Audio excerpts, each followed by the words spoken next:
NCR सहित देश के कई शहरों में अफोर्डेबल घर बनाने वाली कंपनी आम्रपाली ग्रुप के चेयरमैन और मैनेजिंग डायरेक्टर अनिल शर्मा से बात की हमारे संवाददाता राजीव रंजन ने।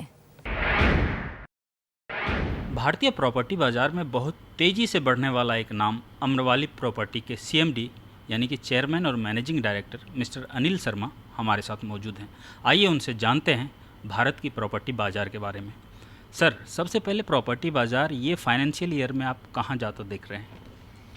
ये वर्ष जो गत वर्ष गया, ये वर्ष पिछला वर्ष रियल एस्टेट के लिए बहुत अच्छा वर्ष नहीं कह सकते, लेकिन सस्टेनेबिलिटी चूँकि इंडियन रियल एस्टेट इंडस्ट्री जो है वो बहुत सारे कारणों से अन्य देशों की अपेक्षा ज़्यादा स्टेबल है। तो यहाँ की अर्थव्यवस्था भी बेहतर है कंपेयर टू अदर कंट्रीज़, इसलिए जो हमारी रियल एस्टेट सेक्टर है इंडिया की वो काफ़ी मजबूती से इसको झेल लिया। ये सवाल भी मेरा एक था कि सरकार जो डिमांड कर रही है अफोर्डेबल होम्स का, तो आपका जो प्रोजेक्ट है उसको देखने से ऐसा लगता है कहीं सरकार जो बोलती है आप वो करते हैं। बाकी बिल्डर ऐसा नहीं है, वो लग्जरी ज़्यादा मार्जिन के लिए वो लग्जरी से बाहर निकलना बहुत अनसेफ समझते हैं, लेकिन आप अफोर्डेबल हाउस की ओर बहुत तेज़ी से आगे बढ़ें। देखिए, मकसद हर एक जो बिजनेस हाउसेस है उसका मकसद होना चाहिए कहीं ना कहीं व्यापार के अलावे एक सेवा भी होना चाहिए।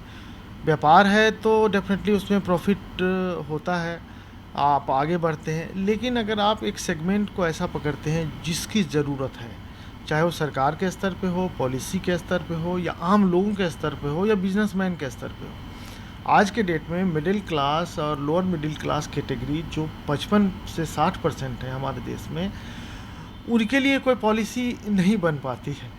तो वैसे स्टेज में अगर हम लोग भी उनको छोड़ दें तो अल्टीमेटली जो घर का जो लोग एक सपना होता है हर परिवार के लिए कि हमें घर चाहिए, कपड़े तो आते हैं जाते हैं, खाना खा लिया ठीक है, लेकिन अल्टीमेटली दिन भर की सारी एक्टिविटी करके आदमी एक छत के नीचे जाता है जिसको वो चाहता है को अपना। तो यही चीज़ सोच के हमने अफोर्डेबल। आपने एनसीआर में भी क्रांति ला दी, 550 वर्ग फुट का मकान, जो कि बड़े बिल्डर तो आज तक कभी नहीं कर पाए, लेकिन आपने ऐसा कर दिखाया। साथ ही आपको क्या लगता है कि अफोर्डेबल हाउस को इंफ्रास्ट्रक्चर का दर्जा मिलना चाहिए?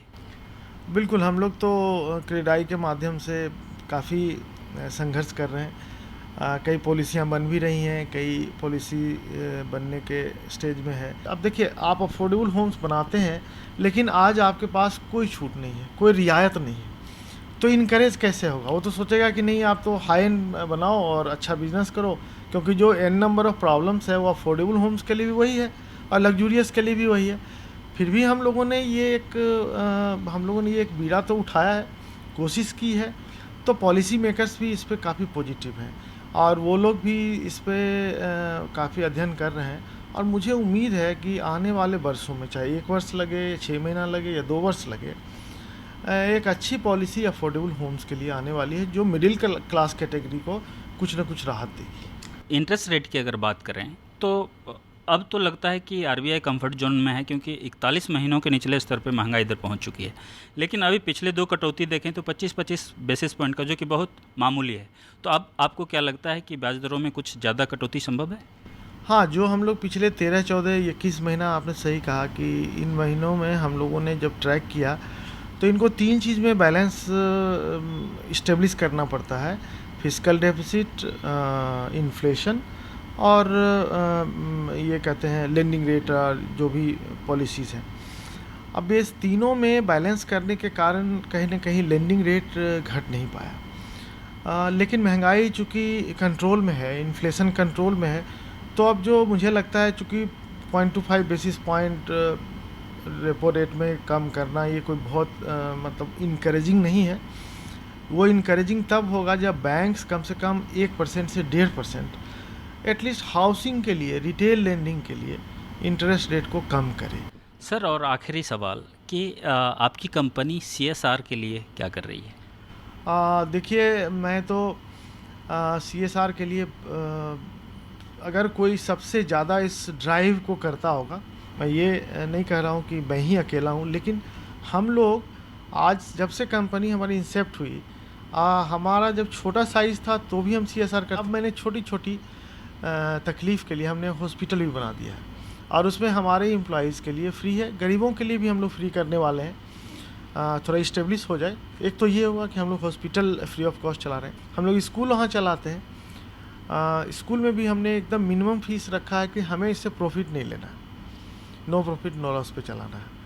तो अब यही है कि एक तो ये हुआ, दूसरा हमारे जितने भी कंस्ट्रक्शन साइट हैं उस पे जो हमारे लेबरर्स के बच्चे हैं उनके लिए हमने क्रेच चलाया हुआ है और उस क्रेच में उनको दिन भर का खाना, उनकी स्वास्थ्य, उनकी किताब, ये सारी चीज़ें हम उनको देते हैं।